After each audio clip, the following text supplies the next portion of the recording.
Hey guys, my name is Shubham Kejriwal and today in this video I have the Xiaomi Redmi Note 3 with me once again, and in this video we are about to talk about the MOKEE 60.1 ROM that I am using on this device, and I have been running this ROM on this device for more than about a week now, and I will be giving you guys an overview of what I feel about this ROM on this device. So obviously this ROM is not the most stable ROM that you can have on a device, but it has much more stability than other ROMs that you can run on the Redmi Note 3 as of now. So you might have seen my videos regarding the CM14 and the CM14 updated version, and both of them had major bugs like camera recording and all were not working. But on this ROM the camera recordings work. Everything that you basically expect a smartphone to run on a custom ROM does actually work on this ROM. So that is why I'm doing this review for you guys. But yeah, there are many people who are searching for ROMs that are really very stable and that can run on their device on daily basis, and I think that this ROM is the closest that you can get for the Redmi Note 3 as of now. So yes, without any further ado, let's get started and talk about the MOKEE 60.1 ROM on the Redmi Note 3 that I have installed on this ROM on this device, and yeah, let's get started and talk about it. So first of all, let me go into the settings and show you the Android version that it is running, and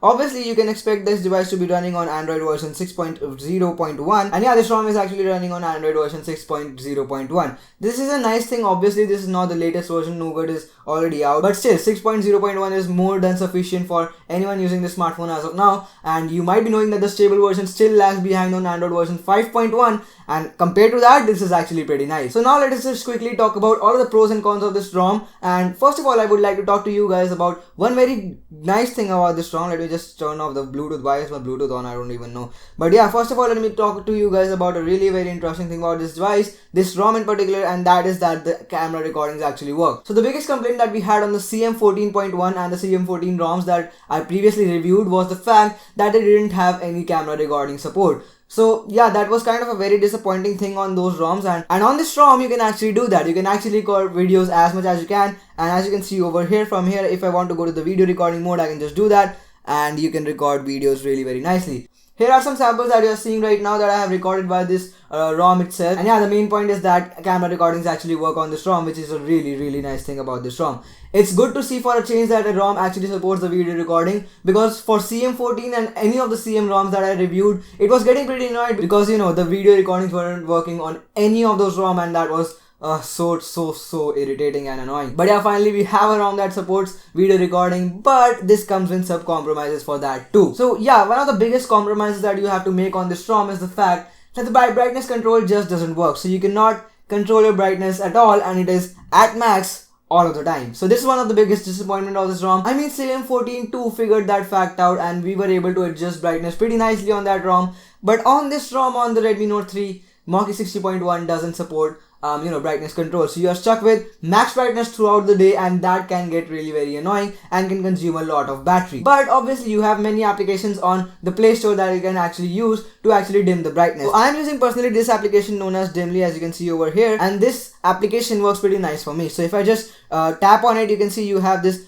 brightness adjustment bar, and you can obviously not see in the video that I am adjusting the brightness because the screen is getting recorded. That's so obvious, but still I can tell you guys that I can adjust the brightness, and you can see a b-roll right now telling you what I'm actually doing. So yeah, the brightness adjustment can be done using this, but if I just disable it and try to use the this brightness toggle over here that we actually get, you see we don't actually have that option over here. That is actually disappointing, because this is actually the most stable ROM that you can get around the Redmi Note 3 for this time period, and this is such a basic thing that the developers messed up with. One other thing which I noticed about this ROM, which can be taken as a con, but I'm not really sure about it, is the fact that when the smartphone is charging, the notification LED doesn't work. So what I'm figuring out is that the notification LED light too doesn't work on this ROM, and that is what I have noticed on this ROM from a really long time. Like whenever I put in this charger in this device, or like any notification, I receive any notification on the ROM,